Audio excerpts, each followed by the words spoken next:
Salam salam, hər birinizi salamlayıram. Bu günləri spontan bir video çəkəcəm, hansı ki çoxdan planladığım, çoxdan danışmaq istədiyim bir mövzu haqqında danışacağam. Mən plan insanı deyiləm. Nə vaxt ki nəyisə planlayıram, onu həyata keçirmək daha çətin olur, nəinki onu spontan eləmək. Bu hər şeyə daxildir. Bugün sizə yazmaq barəsində danışacağım. Bu mənim yazdığım dəftərlərin bir neçə ildə sadəcə bir hissəsidir. Çünki bəzilərini hara qoymuşamsa tapmıram, daha doğrusu çox da axtarmadım. Sadəcə bunları yığıb qoymuşdum ki, artıq keçən ildən qalanlar bu kitabdır. Bu kitab haqqında danışacağım sizə. Mənim üçün yazmaq həyatımın bir hissəsidir deyə bilərəm. Ona görə də bunlar sadəcə kiçik bir hissədir. Bugün də sizə yazmaq haqqında danışacağım. Nə qədər desəm də ki, plan insanı deyiləm, ancaq bəzi şeyləri düşüncəmizdən çıxarıb yazıya tökmək bizə necə faydalı təsir eləyir, öz təcrübələrimi də qataraq onlar barəsində danışacağım sizə. Ümumiyyətlə yazmanın bizə olan çox şaxəli təsirlərindən, müsbət təsirlərindən danışacağam. İlk onu deyim ki, mən yazmağı uşaq vaxtından çox sevirəm. Yəni bunun haqqında yazmanın bu qədər şəfalandırıcı gücü, bu qədər şəfalı bir gücü olması barəsində heç bir məlumatım olmadan sadəcə yazırdım. Hətta bəzən eşidirdim ki, Ramil, gündəlik yazırsan, onda gündəlik çox, əlbəttə bu yazı da gündəlik yazmanın başqa bir versiyasıdır. Mamam da soruşurdu ki, onda bəs Ramil gündəlik yazırsan, belə yazmaq. Sadəcə bütün mamalarda olduğu kimi, mənim mamam da onları oxuyurdu deyə mənim çox da hər şeyi yazmaq kimi bir lüksüm olmurdu. Bəlkə bütün mamalar elə deyil, bilmirəm. Ancaq mənim mamamın yazılarımı oxuduğunu bilirdim, hiss eləyirdim. Və tuturdum, belə deyim. Ona görə də çox şey yazmırdım ora. Amma ümumilikdə yazmanı çox sevirdim. Sonra artıq böyüdükcə, artıq tələbə vaxtlarında başladım yazmağa. Hətta çox yaxın bir insan mənə demişdi ki, bəlkə bu yazılarını bir hekayə, bəlkə bu yazılarını bir kiçik bir kitab halına çevirəsən. Bu mənə çox motivasiya olmuşdu, motivə eləmişdi məni və mən başlamışdım bunu hekayə formasına. Yadıma gəlir ki, Çəhrayı üzlülü bir dəftər idi. Onda mən yazırdım hekayə formasına salaraq yazılarımı. Əlbəttə ki, o olmadı, olsa xəbəriniz olardı. Sizə yazının şəfalandırıcı gücündən danışacağım. Mən özümü tanıyandan şəfalanmaq, özümü ruhən sağaltmaq ardınca o qədər getmişəm ki, o qədər özümü tapmaq dəryasında o qədər itmişəm ki, özümü itirmişəm ki, ona görə də burada yazı mənə çox kömək olub. Hansı ki, səhər vərəqləri adlandırılan, indi çox məşhur olan, hansı ki ruhani bilgi axtarışında olan insanlarda çox məşhur olan bu səhər vərəqləri mənə çox kömək olub. Əminəm ki, bir çoxunuz bu kitabla rastlaşmısınız, bir çoxunuz bu kitabı oxumusunuz, bir çoxunuz oxumasanız belə sev eləmişsiniz ki, nə vaxtsa oxumağa. Çox gözəl kitabdır və daxili yaradıcılığı üzə çıxarmaq üçün möhtəşəm kitablardan biridir deyə bilərəm. Hansı ki, bu kitabda da səhər vərəqləri haqqında, ümumiyyətlə səhər vərəqləri adlandırırıq bunu. Ancaq bu kitabın içində yaradıcılığımızı üzə çıxarmaq barəsində həftə tapşırıqlar verilir, sırf yazmaqla bağlı və onlar olunur. Sadəcə hər həftə, belə qoyum kitabı, hər həftə bir mövzu üzərində işlənilir və bu mövzunun məğzi sadəcə yazmaqdır. Hər gün oyanırıq və 3 səhifə yazırıq. Burada kitablarımı da, dəftərlərimi də göstərəcəm bir ki, hansı belə dolu-doludur içi də. Amma baxıram ki, nələr var burada, nələr. İlk bu dəftərlə başlamışam. Hansı ki, bu dəftərlə burada hətta sağlam qidalar, sağlam nələri içəcəm, nələri yeyəcəmsə, onları yazmışam ki, beynim qarışmasın. Sadəcə bunu düşüncəmdə saxlamayım, həm də yazı formasına çevirim ki, beynimdə yüklənməsin. Beynimizə gələn ideyanı, beynimizə gələn bir düşüncəni də yazıya əlavə eləyəndə, hansı ki, deyə bilərsiniz ki, hər gün, hər saniyə əlimdə dəftərlə gəzmirəm. Hər saniyə yanımda dəftər olmur. Anlayıram. Burada eləyə biləcəyimiz şey, əlbəttə ki, üstünlük versək yaxşıdır ki, dəftərə, yazıya, əllə yazıya. Amma hər dəfə eləyə bilmiriksə, bunu telefonun not hissəsinə qeyd eləyə bilərik. Ancaq mənim özümün elədiyim üsul nədir desəniz, dəftəri çantamda gəzdirirəm. Belə incə bir dəftər olur. Bilmirəm hər nə qədər incədirsə, sadəcə yazıldığını da nəzərə alsaq. Ona görə də belə bir dəftər və hər zaman oxuyacağım bir kitab yanımda olur. Belə bir dəftər və yaxud da daha incə, daha balaca, daha not dəftəri formasında dəftər həmişə çantanızda ola bilər. Ki, ağlınıza gələn ideyanı saxlamaq üçün. Bu, onu həyata keçirməyi daha bir addım ön hissədə eləyir. Hansı ki, həmin o ideyanı həyata keçirməyə bizi bir addım daha yaxınlaşdırır. Yazmaq. Yazma haqqında necə danışım ki, bilmirəm. Mənim ona olan sevgimi, ona olan baxış bucağımı sizə hiss elətdirə bilim. O qədər şəfalandırıcı, o qədər gözəl insana təsir edən bir hissdir ki, bəzən olur ki, ətrafımda, yaxınlarımda kimsə, yaxınlarım deyir ki, bəs özümü çox sıxılmış hiss edirəm. Əvvəlki mənlə indiki mən arasında yerlə göy qədər fərq var deyə sözlər eşidirəm. Burada sadəcə məsləhət gördüyüm bir şey olur ki, yaz.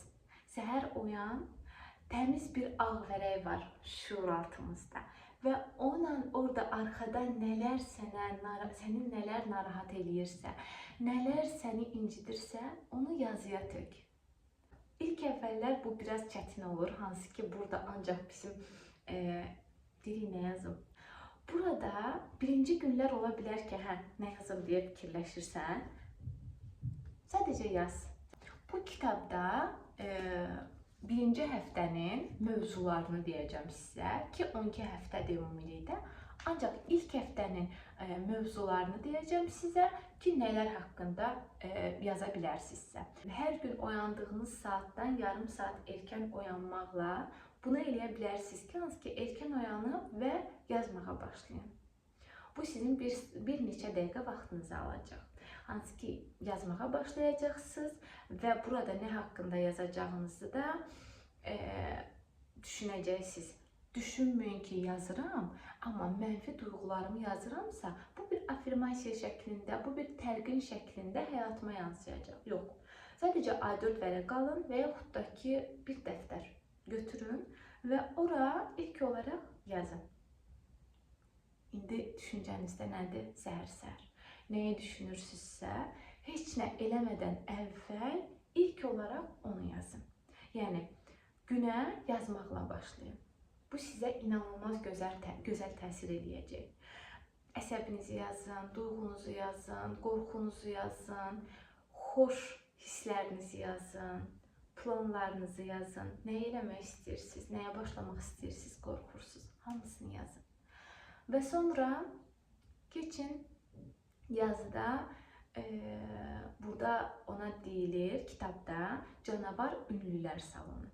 Yəni, uşaqlığınızda bir parça seçin, hansı ki, həmin an ağlınıza gələn hissəni və orada çox incinmişsiniz bəlkə orada çox xətrinizə dəyən bir hadisə olub ananız tərəfindən, atanız tərəfindən və yaxud da hansısa bir qohum, hansısa bir dostunuz tərəfindən çox incinmişsiniz. Onu ora yazın.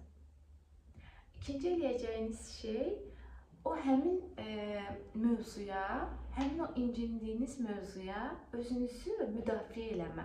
Hansı ki, orada deyə bilmədiyiniz sözü həmin yazıda özünüzü müdafiə edən cümlələr qurun. Elə düşünün ki, bu indi yazdığınız sözü həmin o balaca uşaq, balaca qız, balaca oğlan həmin an deyib o sözü. Bunu ora yazın. Sonraki addımımız olacaq bizi müdafiə edən, bizi çox xoşbəxt hiss elətdirən, bizi motivə edən həyatımızdakı insandan birini seçib və ora onun haqqında yazmaq. Bir mövzu olmuşdu, bir hadisə olmuşdu və orada həmin insan məni çox gözəl motivə eləmişdi və yaxud da məni çox gözəl müdafiə eləmişdi. Məni çox gözəl taclandırmışdı həmin insan. O insan, həyatınızda hər zaman sizə dəstək olan o insan haqqında yazın və ona olan şükrünüzü, ona olan təşəkkürünüzü bildirin, minnətdarlığınızı bildirin. Daha sonraki addım afirmasiyalar, təlqinlər olacaq. Hansı ki, həyatımızda dediyimiz sözlərin həyatımıza yansıması haqqında çox eşidirik. Və burada da bu haqda yazacağıq ki, hansı ki biz təmiz zehinləyik, hansı ki biz təmiz artıq yazmışıq, ürəyimizdə bizi narahat edən hər şeyi yazıya tökmüşük. Artıq keçirik, təmiz o rahat şüur altımızdan, artıq keçirik təlqinlərə. Həyatımızda nəyin olmasını istəyirik? Hansı, məsələn, yaradıcılığımızın olmasını istəyirik, yazırıq. Burada çoxlu təlqinlər yazılıb. Sadəcə burada onları hamısını sizə əzbərdən danışmaq istəmirəm. Bunu özünüzə məxsus şəkildə, təlqin şəklində hazırlayıb eləyə bilərsiniz. Yaradıcılığınızın açılmasını istəyirsinizsə, belə bir təlqin yaza bilərsiniz ki, Yaradan yaradıcılığımı dəstəkləyir və yaradıcılığım bütün insanların xeyrinədir. Belə bir cümlə yaza bilərsiniz və yaxud da çox asan, çox rahat olacaq şəkildə mən sağlamam, mən ruhən sağlamam. Bu təlqinlər demək olar hər yerdə var. Sizə uyğun təlqinləri və sizə çox yaxşı hiss etdirən təlqinləri yalnız siz bilirsiniz. Bunları yazırsınız. Sadəcə yazıda yox, hiss eləyərək yazırsınız. Daha sonra burada yaradıcı görüş deyilir buna ki, hansı ki özünüzlə bir miqdar pul alırsınız və gedirsiniz dəftər ləvazimatları satılan yerə və oradan özünüzə dəftərə yapışdırmalıq kiçik bir hədiyyələr alırsınız. Bu bilirsiniz, bəzən olur ki, qızımızın və yaxud da ki bir uşağın xırda reisi olur, onu saçımıza vururuq. Və yaxud da ki, xırda bir broşu olur, onu saxlayırıq belə yanımızda və bizi çox yaxşı hiss elətdirir. Bu da o cür bir şeydir. Hansı ki, daxilimizdə olan o balaca qız uşağını, balaca uşağı dəstəkləyirik, sevindiririk və şəfalandırırıq. Həmin o dəftərə də o xırda, o yapışqanları yapışdırmaqla da əslində bu həm də onsuz da bu proses başdan ayağa içimizdəki yaralı uşağı sağaltma prosesidir, bu yazı hissəsi. Biz o balaca uşağı qiymətləndiririk, ona hədiyyə eləyirik sanki bu xırda, kiçik yapışqanlarla və yaxud da ki, istədiyimiz şəkli oraya yapışdırmaqla. Bu bir növdə balaca vaxtı bizim olan o xatirə dəftərlərinə oxşuyur. Sadəcə xatirə dəftərlərini hər kəs görürdü, hər kəs oxuyurdu, amma gündəliyimizi, bizim səhər vərəqlərini, bizim dəftərlərimizi sadəcə özümüzdə qalır. Özümüz belə qətiyyən orada yazılanları açıb oxumuruq ki, mən burada nə yazmışam? Necə absurd cümlələr yazmışam burada? Xeyr. Əsas da bunu bir həftə boyunca əsla eləməyin. Hətta mən sizə deyim ki, yenidən bu dəftərlərimi göstərəcəm. Heç birinin içərisində nə varsa, heç birini oxumamışam. Heç birini. Keçən dəfə bir dəftərim çıxdı qarşıma və baxdım ki, orada şükürlərimi yazmışam, şükür dəftəri.